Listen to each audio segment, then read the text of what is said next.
জয় মা চামুণ্ডা। ৰাশিফলৰ ভিডিঅ'লৈ আপোনালোক সকলোকে স্বাগতম জনাইছো। ৰাশিফল হৈছে 1 আগষ্ট 2024 গুৰুবাৰ পৰিছে, কৃষ্ণ পক্ষৰ দ্বাদশী তিথি পৰিছে।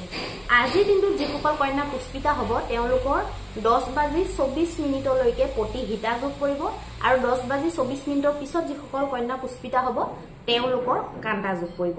আৰু আজি দিনটোত যিসকল শিশুৱে জন্মগ্ৰহণ কৰিব তেওঁলোকৰ গোটেই দিনটোতে মিথুন ৰাশি পৰিব। এতিয়া আহকচোন আমি মেষৰ পৰা মীনলৈকে প্ৰত্যেকটো ৰাশিৰে ৰাশিফল আমি জন্ম ৰাশি বা চন্দ্ৰ ৰাশিৰ আধাৰত নিৰ্ণয় কৰিম। মেষৰ কাৰণে খুব ভাল, মেষে যিকোনো কাম কৰিব পাৰিব। এনেকুৱা প্ৰত্যেকটো কাম যিটোত নেকি পৰাক্ৰম খুব লাগে, খুব নিজৰ প্ৰচেষ্টা লাগে, তেনেকুৱা প্ৰত্যেকটো কামে আপোনালোকৰ ছাকচেছ হোৱা যেন দেখা গৈছে। যিকোনো শুভ কাম, যিকোনো বৈবাহিক ক্ষেত্ৰৰ মীমাংসা আৰু যদি আপোনালোকে নিজৰ পৰিবাৰৰ লগত ফুৰিবলৈ যাম বুলি ভাবিছে তেতিয়াহ'লে নিশ্চিত ৰূপে আপোনালোকে যাব পাৰিব। এতিয়া আহিব বৃষৰ কাৰণে। বৃষৰ কাৰণে বৰ এটা শুভ নহয়। বৈবাহিক ক্ষেত্ৰত অকণমান আপোনালোকৰ চিন্তা বনি থাকিব, মনে বিচৰা মতে আপোনালোকৰ কামবিলাক নহ'ব পাৰে আৰু বহুত ডাঙৰ নিৱেশ আদি আপোনালোকে নকৰাটো ভাল হ'ব। এতিয়া আহিব মিথুনৰ কাৰণে। মিথুনে যিকোনো শুভ কাম, যিকোনো এনেকুৱা কাম যিটো নেকি আপোনালোকৰ কিবা নহয় কিবা এটা লাভ সোমাই আছে, যিটো নেকি বহুত জৰুৰী কাম আপোনালোকৰ কাৰণে, ভাগ্যদায়ী কাম, কিবা পাৰ্চেছ কৰা, কাৰোবাৰ লগত ডিছকাশ্যন কৰা, তেনেকুৱা প্ৰত্যেকটো কাম আপোনালোকে কৰিব পাৰিব। এতিয়া আহিব কৰ্কটৰ কাৰণে। কৰ্কটৰ কাৰণে কিন্তু মানসিক অশান্তি দেখা গৈছে। মানসিক অশান্তি আৰু ধন বেছিকে ব্যয় হোৱা আৰু ভবামতে কামবিলাক নোহোৱা আৰু যাত্ৰা কৰিলেও যাত্ৰা ফল নোহোৱা, মানে নিষ্ফল হোৱা, তেনেকুৱা ধৰণৰ আৰু বিবাদ আদিৰ সম্ভাৱনা দেখা গৈছে। এতিয়া আহিব সিংহ ৰাশি। সিংহৰ কাৰণে কি আছে চাওঁ। সিংহৰ কাৰণে মজা। সিংহই যিকোনো কাম আপোনালোকে হাতত ল'ব পাৰিব। যিকোনো এনেকুৱা কাম যিবিলাকৰ পৰা নেকি আপোনালোকৰ কিবা এটা নহয় কিবা এটা প্ৰফিট ওলাব, কিবা এটা নহয় কিবা এটা আপোনালোকে সামাজিকভাৱে জড়িত হৈ কাম কৰি আছে, তেনেকুৱা প্ৰত্যেকটো কামতে শুভ দেখা গৈছে। আপোনালোকৰ থিংকিংবিলাক ডেভেলপ হ'ব বা থিংকিংবিলাক আপোনালোকৰ উচ্চ আকাংক্ষা যিবিলাক আপোনালোকে মনত পুহি ৰাখিছে সেইবিলাক পজিটিভলি আপোনালোকে ভাবিবলৈ চেষ্টা কৰিব পাৰিব। সকলো ফালৰ পৰা ঠিক ঠাক দেখা গৈছে। পইচা পাতিৰ ক্ষেত্ৰৰ পৰাও ঠিক ঠাক দেখা গৈছে। এতিয়া আহিব কন্যাৰ কাৰণে। কন্যাৰ কাৰণে কিন্তু যিকোনো কাগজ পাতি কৰা, যিকোনো আইন কানুনৰ লগত সম্পৰ্কিত কাম কৰা আপোনালোকৰ কাৰণে শুভ নহয়।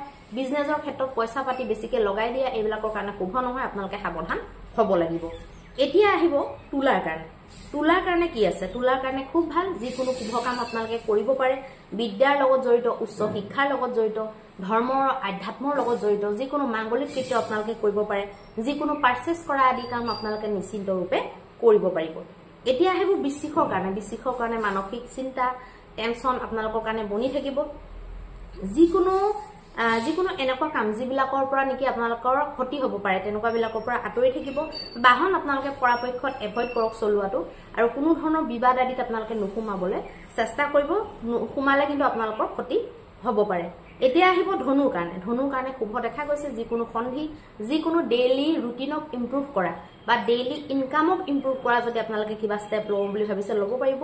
বৈবাহিক মীমাংসা আদি আপোনালোকে কৰিব পাৰিব, খুব ভাল দেখা গৈছে। এতিয়া আহিব মকৰৰ কাৰণে। মকৰৰ কাৰণে যিকোনো ডাঙৰ কাম কৰা, যিকোনো ডাঙৰ কাম কৰা বা যিকোনো ডাঙৰ ডিচিশ্যন লোৱা, সামূহিক মন্তব্য দিয়া বেলেগক, এইবিলাকৰ পৰা সাৱধান হ'ব।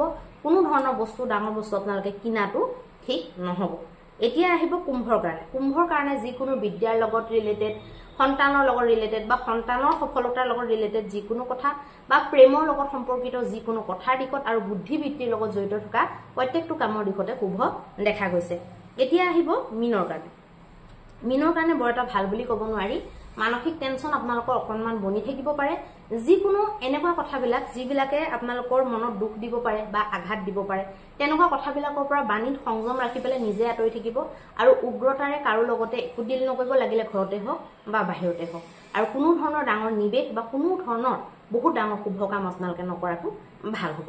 এতিয়া আহিব মহা উপায়ৰ বিষয়ে। মহা উপায়ত আপোনালোকে কি কৰিব? মহা উপায়ত আপোনালোকে ঘিউৰ চাকি 7 গছ আপোনালোকে আহঁত গছৰ তলত 10টা বজাৰ ভিতৰত আপোনালোকে অৰ্পণ কৰক আৰু আহঁত গছৰ 7 পৰিক্ৰমা আপোনালোকে কৰিলে অত্যন্ত শুভ ফল লাভ কৰিব পাৰিব। ধন্যবাদ।